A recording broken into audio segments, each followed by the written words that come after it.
Ahora vamos a hablar entonces de las alteraciones como tal del potasio. Vamos a empezar con hiponatremia. La hiponatremia es el desorden hidroelectrolítico más común en el hospital. Y al ser tan importante, tan común y generar tantas alteraciones en pacientes, sobre todo ancianos, es el único trastorno hidroelectrolítico, en el cual tenemos la fortuna de tener una guía de práctica clínica que nos orienta hacia cómo tenemos que hacer las cosas. Esa es la guía que creó pues la Sociedad Europea como tal. Entonces, pues es muy bueno por esto, porque como vamos a ver en los otros trastornos hidroelectrolíticos, realmente la evidencia y el consenso sobre qué hacer, cómo clasificar, etcétera, no es mucho. En cambio aquí al menos tenemos como tal como ese ente rector que sería pues la guía de la Sociedad Europea. Se define como tal como una concentración de sodio menor a 135.000 equivalentes por litro, estando pues la concentración normal de sodio entre 135 y 145. Usualmente va a ser asintomática la alteración como tal hidroelectrolítica, y si llega a tener síntomas van a ser relacionados con alteraciones a nivel del sistema nervioso central por cambios en la concentración de líquido intracelular en los somas neuronales o en general en las neuronas. Las etiologías son múltiples, por lo cual uno tiene que saber cómo investigarlas, cómo buscarlas para poder hacer realmente el mejor manejo dirigido. La etiología se puede clasificar de la siguiente manera: cuando hay una funcionalidad urinaria y hormonal completamente conservada, la alteración usualmente va a ser exógena, es decir, que yo estoy de alguna forma ingiriendo muchos líquidos que tienen una concentración muy baja de sodio. Entonces ahí tenemos la polidipsia y la potomanía o el tea and toast, porque pues la potomanía es el consumo exagerado de cerveza, y el tea and toast, que es el hecho de básicamente comer solo agua y carbohidratos, realmente no van a aportar una, una gran cantidad de sodio, y por eso digamos que generar una hiponatremia por ausencia de consumo más o menos.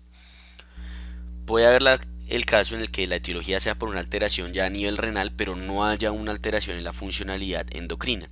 Entonces ahí es que vamos a hablar de la disfunción renal severa y de los diuréticos. Por otro lado, si la alteración en la dilución urinaria es ya debida como tal a una alteración endocrina usualmente relacionada con la ADH, es que podemos estar hablando de un bajo volumen circulante efectivo y del CH. Tenemos otra que es la alteración en el osmostato, que es que hay una alteración ya a nivel central que genera un cambio como tal en el umbral de osmolaridad en el cual se empieza a producir la ADH, que eso usualmente puede ser secundario a una cirugía, a un tumor, a un trauma o cualquier patología a nivel intracraneal. El ejercicio, por la sudoración excesiva que no se reponga adecuadamente con líquidos, o si hay una sudoración excesiva que se repone con líquidos no apropiados tipo agua libre y ya, en un paciente que lleva trotando 5 horas, pues no está generando un buen aporte de sodio y lo está botando todo por el sudor. Entonces eso también le generaría una hiponatremia. Y el cerebro perdedor de sal. Entonces existen varias clasificaciones para la hiponatremia. Tenemos la severidad, la antigüedad y de acuerdo a los síntomas. Según la severidad, de acuerdo a qué tan bajo esté como tal el parámetro o el valor del sodio, tenemos hiponatremia leve entre 135 y 130, moderada entre 130 y 125 y profusa menor a 125. De acuerdo a la antigüedad, la podemos clasificar en aguda o en crónica. Aguda menor a 48 horas, crónica mayor a 48 horas, y de acuerdo a los síntomas la podemos clasificar en moderada y severa. La que más nos va a importar sobre todo averiguar es esta, la de la antigüedad. ¿Listo? La de la antigüedad es la que más nos va a importar averiguar, porque conforme a la antigüedad de la alteración que tengamos, ahí es que vamos a pensar en cómo se maneja realmente. Y por eso es que si a una hiponatremia no se le conoce su antigüedad, se debe manejar y se debe interpretar como si fuera crónica, para realizar un manejo en el cual se evite como tal la principal complicación, o la complicación más temida más bien, del manejo de la hiponatremia, que es la mielinolisis. Los síntomas que hablamos que se pueden clasificar en moderados y severos, pues esta es la clasificación que propone la Sociedad Europea. Los moderados pues van a ser aquellos de náusea sin vómito, confusión, cefalea, mientras que cualquier alteración más allá, es decir, vómito, alteraciones en el estado de la conciencia, alteraciones cardiorrespiratorias, convulsiones, etcétera, ahí es que vamos a hablar como tal de una sintomatología severa. Entonces, ¿cómo va a ser el abordaje? Pues digamos, ya me llegó el laboratorio y diagnostiqué que el paciente tiene un sodio menor a 135, tiene una hiponatremia. Lo que tengo que buscar usualmente es cuál es la posible etiología. Para eso usualmente se va a solicitar la función renal, esperando pues el BUN, la glicemia y la creatinina. Y lo que uno va a calcular como tal es la osmolaridad. Para calcular la osmolaridad tenemos la oportunidad de hacer una osmolaridad plasmática o una osmolaridad efectiva. La que se recomienda es la osmolaridad efectiva, ya que si bien el BUN entra en la fórmula de osmolaridad plasmática, el BUN logra difundir libremente a través de las membranas y por eso digamos que no sería realmente una partícula osmóticamente activa. ¿Listo? Entonces, por eso utilizamos la osmolaridad efectiva, que son aquellas partículas que realmente se van a quedar y no van a pasar de un lado al otro y que van a ser las que van a determinar la composición del líquido intracelular o no. Entonces vamos a decir que la osmolaridad normal está entre 280 y 295, utilizando la fórmula de la osmolaridad efectiva, que es 2 veces el sodio más la glucosa sobre 18. Algo importante es que usualmente el sodio hay que corregirlo según la glucosa. Si yo tengo, o sea, es decir, la glucosa, el tope es 100 miligramos por decilitro. Por cada 100 miligramos que esté arriba de eso, yo tengo que sumarle 2.4 al sodio que yo tenga. Entonces, si tengo la glucosa en 200 y tengo un sodio en 120, realmente es 122.4. Y así. Realmente hay unas alteraciones sobre cuál se debería utilizar. Existe otra que es con 1.6. Pero realmente no hay un consenso sobre cuál es la mejor fórmula para utilizar para corregir el sodio, si 1.6, si 2.4, si 1.8, etc. Entonces pues eso ya depende de cada quien. Entonces según la osmolaridad vamos a clasificar las hiponatremias en hipertónicas, isotónicas e hipotónicas. Hipertónicas si tienen una osmolaridad efectiva mayor a 295, isotónicas si la tienen entre 280 y 295 e hipotónicas si tienen una osmolaridad menor a 280. La hiponatremia hipertónica, básicamente, o sea, lo que es la hiponatremia hipertónica y la isotónica, se puede decir que no son hiponatremias verdaderas como tal. La única hiponatremia verdadera va a ser la hiponatremia isotónica. La hipertónica usualmente se verá que tenga una partícula osmóticamente activa, que lo que hace es atraer mucha agua hacia el espacio intravascular y generar una dilución parcial del sodio, mientras que yo voy excretando esta partícula osmóticamente activa. El ejemplo más claro es la hiperglicemia, cuando tengo infusiones con manitol, con inmunoglobulina intravenosa, y en ocasiones se habla del glicerol. El glicerol como tal no es que haya una partícula osmóticamente activa, sino que el glicerol en la resección transuretral de próstata es hipotónico y lo que hace es pasar a la vasculatura y hacer como tal una dilución del sodio, sino que a veces ese glicerol que lo acompaña hace una falsedad como tal en la osmolaridad y la eleva. ¿Listo? Pero el punto es ese, tengo una partícula que lo que hace es pasar agua libre hacia el espacio intravascular y diluir parcialmente el sodio. ¿Cómo se arregla? Pues esperando, digamos, el manitol y la hiperglicemia pues se van a ir como tal excretando en la orina, lo mismo la inmunoglobulina, etc. La isotónica por su parte usualmente va a ser ya la como tal verdadera pseudohiponatremia, en el cual hablamos de que hay una alteración usualmente en la forma en la cual se midió la hiponatremia por un defecto del laboratorio. Esto quiere decir que aquellas cosas que normalmente están en la sangre tipo LDL, triglicéridos, HDL, por ejemplo yo tengo una concentración de triglicéridos elevadísima, la máquina que lo mide se confunde por esa concentración tan elevada de triglicéridos en comparación con la concentración de sodio y hace una falsa relación y dice que el sodio está más bajo de lo que realmente está. Entonces es un artefacto como tal pues de laboratorio.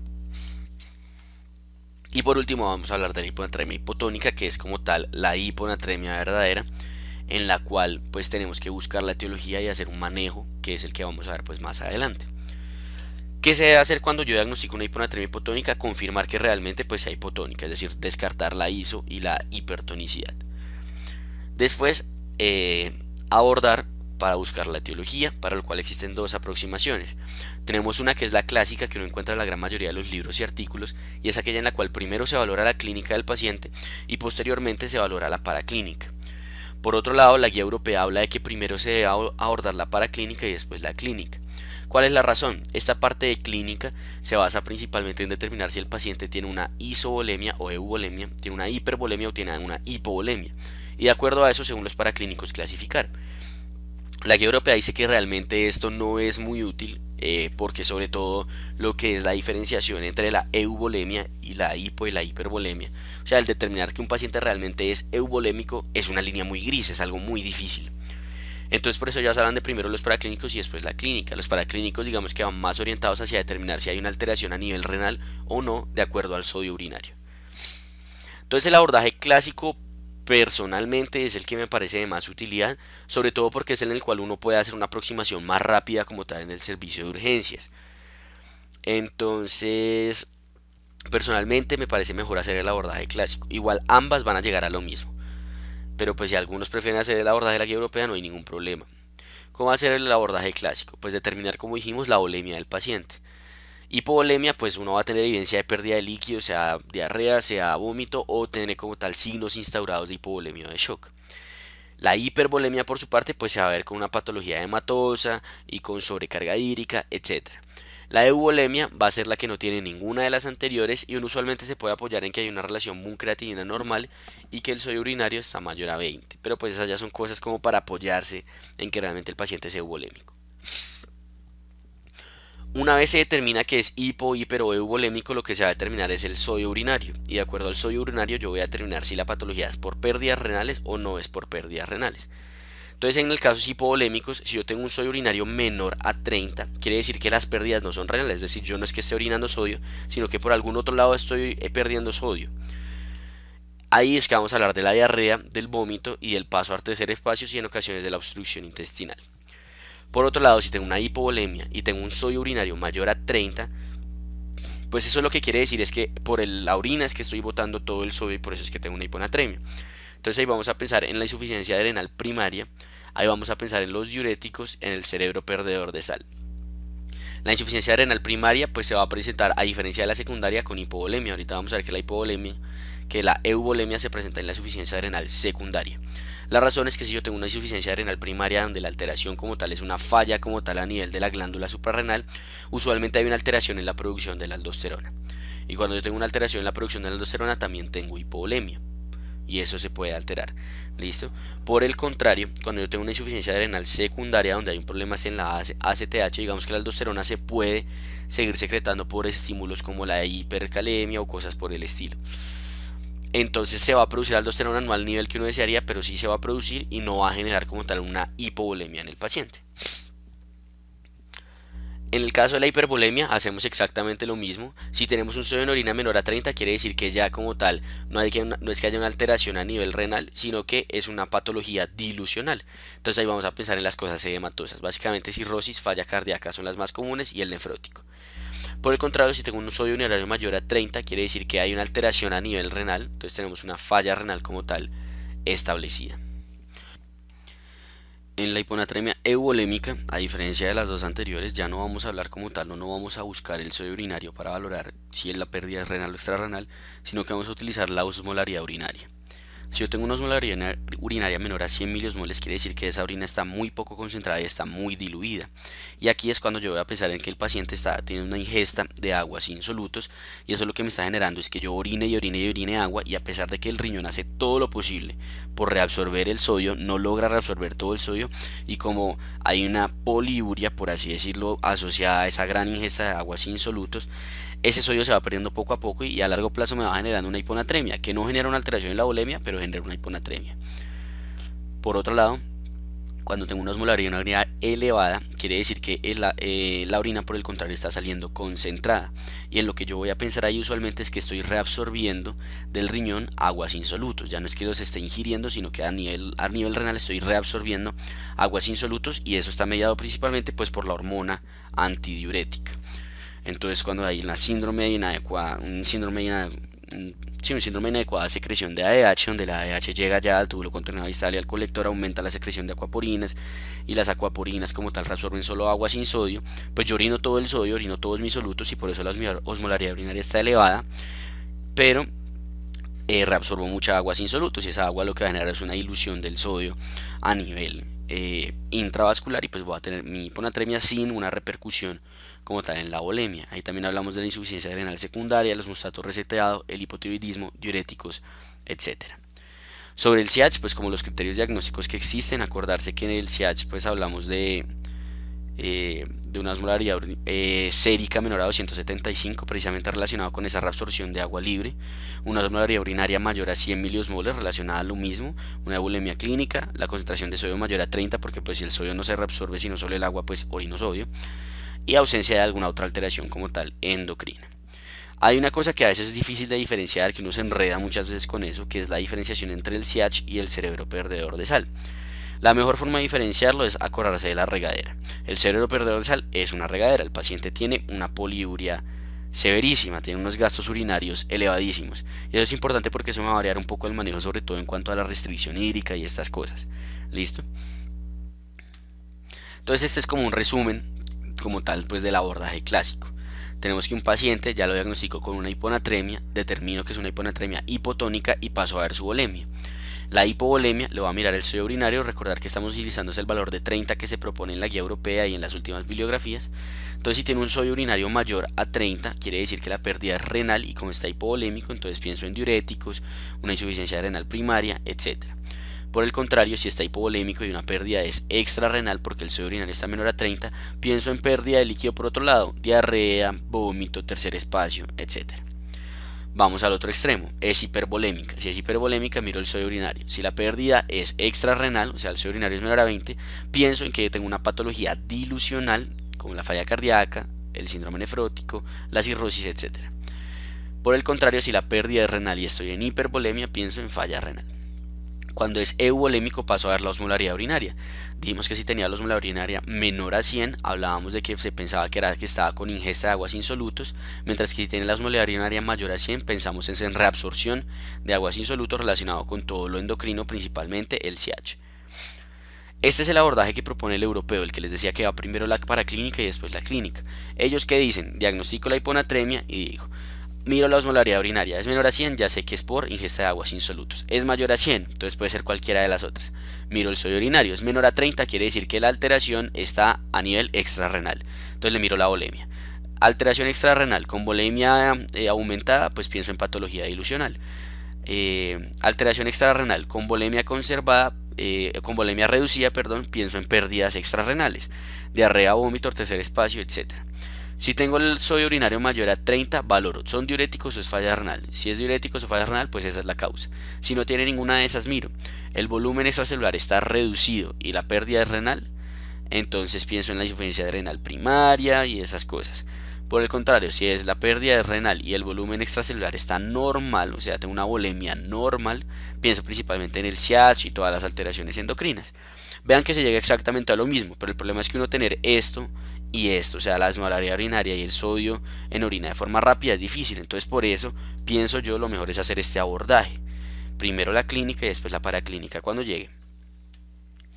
Entonces, ¿cómo va a ser el tratamiento? Si tengo una hiponatremia isotónica o hipertónica, pues no hay que hacer nada. Sí, pues valorar lo que esté en exceso y hacer la corrección de lo que esté en exceso. El sodio como tal no hay que hacer nada porque como dijimos no son hiponatremias verdaderas. Por el contrario, si ya tengo una hiponatremia hipotónica, hay dos pilares en el manejo. El primero es el manejo agudo con los líquidos intravenosos para corregir el sodio y evitar las complicaciones neurológicas que pueden surgir a raíz de esta alteración en el sodio. Y el otro es el etiológico, es decir, si es por falla cardíaca, hacer el manejo de su falla cardíaca descompensada, si es por cirrosis, manejar la cirrosis, etc. ¿Cuál es la idea? Subir 4 a 6 miliequivalentes por litro por día. Como todos sabemos y todos en algún momento hemos visto, de acuerdo a la cronicidad de la hiponatremia, cuando es mayor de 48 horas, el cerebro ha hecho una adaptación a esa baja concentración de sodio que hay. ¿Listo? Si yo de la nada cojo y le aumento muchísimo el sodio a la vasculatura cerebral, lo que va a suceder es que por gradiente de concentración las células se van a deshidratar, el shrink, le dicen, se me olvidó cómo se dice eso, pero sí, se arrugan. Entonces, porque todo el agua intracelular sale a la vasculatura por esa concentración de sodio tan abrupta que se aumentó. Eso lo que va a generar es una mielinolisis y es lo que se conoce como el síndrome de desmielinización osmótica o de mielinolisis osmótica. Y por eso se establecieron unos valores límites en los cuales yo puedo subir. Se dice que en las primeras 24 horas puedo subir máximo 10 y en las siguientes 24 horas puedo subir máximo 8. Es decir, máximo 10 en las primeras 24 horas, máximo 18 en las primeras 48 horas. Se le puede subir como tal el sodio al paciente para evitar precisamente esta complicación. Pero eso no quiere decir que a todos les vamos a subir 10, no, pues no hay que ponerse a jugar ahí con la adrenalina, por así decirlo, del paciente. Hay reportes desde desmielinización, incluso desde correcciones de 8. Entonces por eso si el paciente no tiene una urgencia ni nada por el estilo, pues lo ideal es subirle 4 a 6 miliequivalentes por litro por día. Entonces, ¿cómo vamos a pues el manejo etiológico no lo vamos a ver, eso es de cada patología, pero cómo vamos a aproximarnos a ese manejo con los líquidos intravenosos? Vamos a clasificar a nuestro paciente en 4 grupos. vamos a ver si tiene síntomas y si no tiene síntomas. Si tiene síntomas, vamos a ver si son severos o si son moderados. Y si no tiene síntomas, vamos a ver si la patología es aguda o es crónica. Y así, nuestro primer grupo van a ser síntomas severos con un sodio menor a 130. Nuestro segundo grupo va a ser síntomas moderados con un sodio menor a 130. Nuestro tercer grupo va a ser el asintomático con patología aguda. Y nuestro último grupo va a ser el asintomático con hiponatremia crónica. Es importante este 130 porque se ha visto que es casi imposible, pero pues en medicina todo es posible, es muy improbable que si yo tengo un sodio superior a 130 yo tenga síntomas neurológicos establecidos por la hiponatremia. Entonces es la razón por la cual se pone ese valor ahí de 130, ¿listo? Entonces dependiendo del grupo en el que yo clasifique a mi paciente, de eso depende el manejo. Entonces vamos a empezar con este. El primer grupo, síntomas severos con un sodio menor a 130. Le voy a poner bolos de solución salina al 3%, los bolos de 150 cc en 20 minutos. Y le voy a seguir poniendo y poniendo y poniendo bolos. Y le voy a ir monitorizando continuamente la concentración sérica del sodio. Cuando esa concentración suba 5 miliequivalentes de lo que el paciente llegó, voy a revalorar a mi paciente. Y voy a ver, ¿le mejoraron los síntomas o no le mejoraron los síntomas? Si le mejoraron los síntomas, le dejo una infusión de solución salina normal para completar el aumento del sodio que yo deseo. Por el contrario, si no le mejoraron los síntomas, voy a seguir dándole bolos. ¿Listo? 150 cc de solución salina al 3% cada 20 minutos. Le doy bolos hasta que suceda alguna de las siguientes tres cosas. Que aumente 10 miliequivalentes por litro la concentración de la concentración inicial con la que llegó, es decir, que llegue al tope de las 24 horas. Segundo, que a pesar de no haber aumentado 10 miliequivalentes el sodio ya esté mayor de 130, en cuyo caso, como dijimos antes, yo voy a decir, realmente esa alteración y esos síntomas que él tiene, ese coma, esa convulsión, no es por el sodio, porque un sodio arriba de 130 no tiene un paciente así. Y la última opción es que así no haya pasado ninguna de las dos anteriores, el paciente le mejoren los síntomas. Entonces ahí yo dejo de ponerle bolos y me voy a la estrategia de la infusión. ¿Cómo se va a poner esta infusión? Lo vamos a ver ahorita, no se alarmen por eso todavía. Segundo grupo, síntomas moderados con un sodio menor a 130. En este caso vamos a poner un único bolo, igualito, 150 cc de solución salina al 3% en 20 minutos. Y después es decisión clínica. Algunos le pueden seguir poniendo bolos y otros, que es como la opción más sensata en mi opinión, es deciden dejarle la infusión de solución salina normal para subirle 4 a 6 miliequivalentes en las 24 horas. Se va a revisar el sodio cada hora, a la hora, a las 6 horas y a las 12 horas. Ahora vamos en los asintomáticos. Si es aguda, como habíamos dicho, realmente el cerebro no está adaptado y no hay problema en subirle lo que sea. Entonces yo voy a clasificar, si es aguda y bajo más de 10 miliequivalentes por litro la concentración del sodio, le pongo bolos hasta que esa cosa corrija. Por el contrario, si bajo menos de 10 miliequivalentes, lo que voy a poner es el manejo de la crónica, que básicamente es la infusión de solución salina normal para irle corrigiendo. Ahora, si es una asintomática crónica, en estos casos digamos que dependiendo de la volemia yo puedo pensar qué hacer, pero el mensaje importante es este. Si es euvolémica, si tiene SIACH, listo, o alteración endocrina, ya no voy a irme por la opción de ponerle la infusión de la solución salina, listo, sino que voy a hacer el manejo etiológico, restricción hídrica, ingesta de urea, tabletas de sal. Y esto de los baptanes está un poco debatido porque la Sociedad Europea no recomienda los baptanes en el manejo con SIACH. Sin embargo, Aptuit y el resto de bibliografías que ustedes puedan leer sí lo recomienda. Entonces, si no es euvolémica y es un fluido extracelular aumentado o disminuido, o sea hipo o hipervolémica, en esos casos vamos a hablar de una infusión de solución salina al 0,9%. Ahorita vamos a ver cómo se calcula eso. La sobrecorrección, como dijimos, el principal problema es la desmielinización osmótica, donde los factores de riesgo es tener una hiponatremia crónica, un sodio menor a 105 o tener una corrección mayor a 8 en 24 horas. El problema es que suele ser una presentación tardía, o sea, ustedes le corrigen el sodio, el paciente va perfecto y a los 2 días empieza con síntomas focales del sistema neurológico central.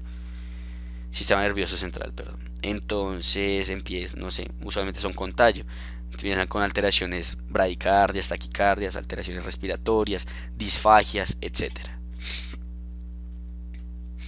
¿Cómo se va a evitar esta sobrecorrección? Pues digamos que ya sabemos que si yo le estoy poniendo bolos de solución salina hipertónica, yo lo voy a estar monitorizando. Entonces va a ser muy fácil saber cuándo parar y cuándo no. El problema es cuando yo estoy dando las infusiones de solución salina normal, porque es un despropósito estar midiéndole el sodio a un paciente que yo tengo con infusión de solución salina normal. Entonces ahí es donde se utilizan las fórmulas, la de Droge-Madías corregida. Y para esta fórmula, en la de que el numerador es el agua corporal total, voy a utilizar estas constantes. 0,6 por el peso en hombre no anciano, 0,5 por el peso en mujer no anciana, 0,5 por el peso en hombre anciano y 0,45 por el peso en mujer anciana, y eso me va a dar el agua corporal total.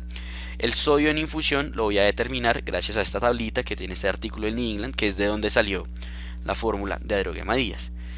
Esta fórmula que incluye potasio, pues realmente no la vamos a usar porque estamos hablando de infusiones de cloruro de sodio que no tienen potasio.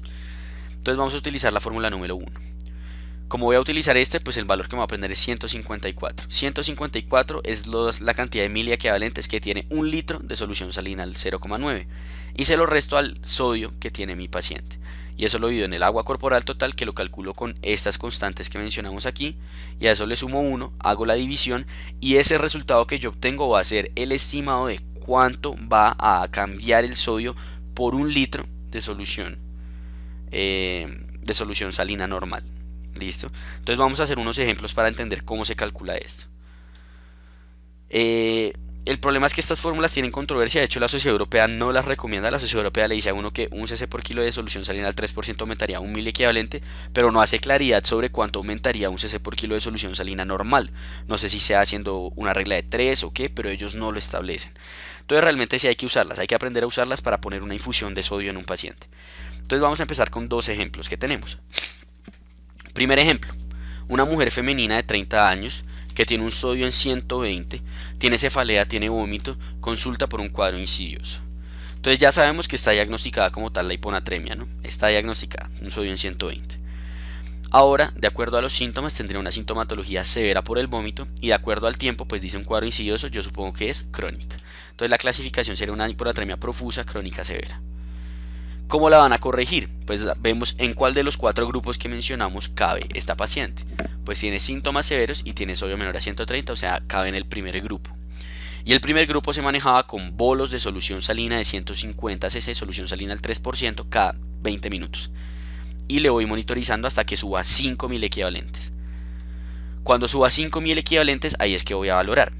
¿Mejoraron o no mejoraron los síntomas? Si no mejoraron los síntomas, le sigo poniendo bolos hasta que ocurra alguna de las 3 que habíamos mencionado: resolución de síntomas, sodio mayor a 130 o que se llegue al límite de 10 en 24 horas. ¿Cuál es el problema? Si no habían mejorado los síntomas, si habían mejorado los síntomas, había que calcular la infusión. Entonces eso es lo que vamos a hacer para hacer este ejercicio. ¿Listo? Como ya subió 5.000 equivalentes, el sodio de nuestra paciente realmente está en 125, ¿cierto? Y yo lo que voy a calcular es cuántos litros de solución salina al 9%, al 0,9% necesito para llegar al tope de 10 y dejarla en 130. Entonces para eso vamos a hacer aquí las formulitas. Entonces dijimos que la fórmula de Droge-Madías era el sodio en la infusión que yo le estaba dando, que ya habíamos dicho que el que nos aprendíamos era 154, porque es el sodio que hay en un litro de solución salina normal. Se lo resto al sodio que tiene mi paciente, que en estos momentos, como yo ya le corregí 5, es 125, sobre el agua corporal total de mi paciente. Es una paciente femenina joven, o sea 0.5 por el peso. Supongamos que pesa que 60, por lo que es una mujer joven, 30 años, pues 60, supongamos que es flaquita, y a esto le vamos a sumar 1. Esto nos va a dar igual a algo. Entonces 154 menos 125, eso da 29. 0.5 por 60 da 30, más 1 da 31. Eso quiere decir que esto me da 0.90 y algo, 0.9, ¿cierto? Que lo podríamos aproximar a un miliequivalente. ¿Listo? ¿Qué quiere decir este resultado? Que un litro de solución salina al 0,9% me corrige en ese paciente un miliequivalente. Entonces pues en este caso está fácil, pero digamos lo que uno haría si no le diera un mililitro exacto, es que uno dice: si un litro me sube un miliequivalente, ¿cuántos litros necesito yo para subir 5? Que es lo que yo le quiero calcular a mi paciente. ¿cierto? Entonces pues se hace la regla de 3, 5 por 1 dividido 1, entonces x es igual a 5, o sea que necesito 5 litros de solución salina normal, ¿listo? Para corregirle a mi paciente. Entonces yo qué voy a hacer, cojo estos 5 litros que son realmente, lo paso a cc, o sea 5000 cc, y voy a coger 5000 y lo voy a dividir en 24, ¿listo? 5000 dividido 24. Y eso lo que me va a dar es cuánto le tengo que poner por hora para corregirle los 5000 equivalentes. Entonces aquí tenemos 5000, voy a hacer el cálculo yo acá en mi calculadora, dividido 24, me da 208, o sea 200, más fácil, pues no nos vamos a poner a complicar la vida. 200, es decir, que su orden va a ser, jefe, por favor le pasa solución salina normal al 0.9% a una velocidad de 200 cc por hora por 24 horas. ¿Listo? Entonces supuestamente, según la fórmula de Droguet-Marías, si ustedes hacen esto, le van a subir aproximadamente 5000 equivalentes en esas 24 horas que le quedan, que sumado a los 5000 equivalentes que ustedes ya le habían corregido con los bolos, le va a dar el tope de 10000 equivalentes y estarían corrigiendo los síntomas de su paciente. ¿Listo? Vamos a hacer un segundo ejemplo para que quede claro. ¿Listo? Un segundo ejemplo. Tenemos una mujer femenina de 70 años con sodio en 120 que es asintomática, no se conoce el tiempo de evolución. Entonces ya sabemos que tiene una hiponatremia profusa, asintomática y que muy probablemente pues sea crónica. Dijimos que cuando no se conoce el tiempo de evolución asumimos que es crónica. ¿Cómo va a ser la corrección entonces? Según el grupo que clasificábamos, asintomática, crónica, era con una solución. Supongamos que no tiene SIAS ni nada por el estilo, listo. Entonces vamos a calcular la infusión. Vamos a calcular la infusión. ¿Cuánto le vamos a corregir? Está asintomática y está en 120. No habría necesidad de corregirle 10. Calculémosle corregirle 8. ¿Listo? Calculémosle corregirle 8. Yo creo que los cálculos que hay aquí no son los que yo tengo. Los que vamos a hacer. ¿Listo? Entonces para que no se basen en eso. Vamos a hacer nosotros nuestro propio ejercicio. Calculémosle 8. Entonces lo mismo. 154, ¿cierto? Menos 120 que tiene la señora de sodio en este momento, y esto es lo que le vamos a poner en un litro de solución salina, sobre el agua corporal total. Es una mujer femenina anciana. Habíamos dicho que mujer femenina anciana, la constante para corregirle era con 0.45. Entonces 0.45, ¿cuánto pesará una mujer de 70 años? No sé, pongámosle que es gordita. Listo, pongámosle 80 kilos. Más 1. ¿Cierto? Esta sería la fórmula de Droguet-Marías.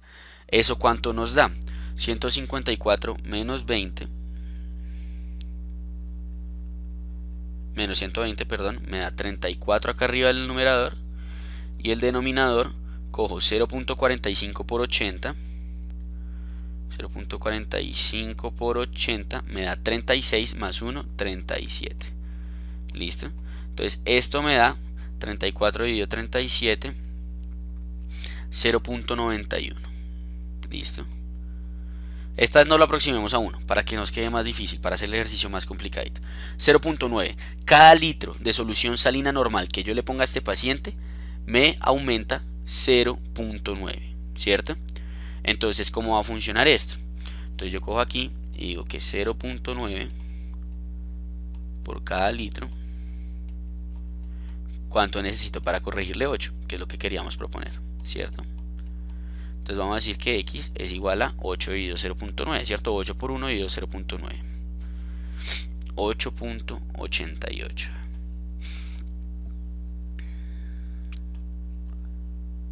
litros, ¿cierto? Eso quiere decir que si yo cojo y hago, esto lo paso a cc, 8888 cc, se lo paso en 24 horas, le voy a aumentar ese 8. 24. Entonces hago eso, 8888 dividido 24 me da 370 cc. Entonces su orden va a ser, jefe, le pasa por favor solución salina al 0.9% a 370 cc por hora por 24 horas. Listo, esa va a ser su orden. Y con eso ustedes a este paciente que teníamos en este caso, a esta paciente, perdón, es una mujer, le van a corregir 8000 equivalentes de sodio en 24 horas. Listo. Claramente pues la idea no es corregirle 8, le podríamos corregir 4, le podríamos corregir 6, irle subiendo poquito a poquito y no ponerle tantos líquidos. Y además habría que valorar cuál es la posible etiología y empezar a hacer una corrección etiológica del mismo. ¿Listo?